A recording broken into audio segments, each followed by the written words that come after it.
Yesus itambo kote itwara kalbi koti anosi nango date Yesus karara lugada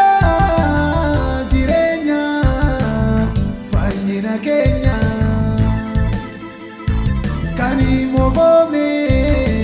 yaranda alfa omega abada Yesus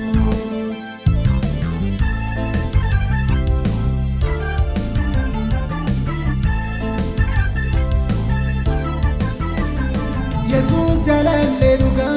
si mukti ka addisa namni si namanatu bonam ganan dalisa atango de no desa sabuda jalalike ya toko sakalesa sinarra labanake Yesus karara dugada jirenya fanyina Kenya Kani mobome yaranda alfa omega abada Yesus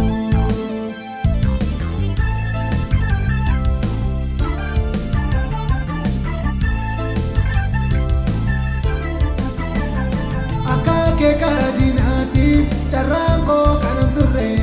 Yesus ko tunawame idamila ko jire Ito kale sanjiru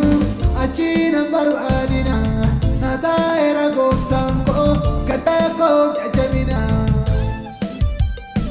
Yesus karara lugada jirenya fanyina Kenya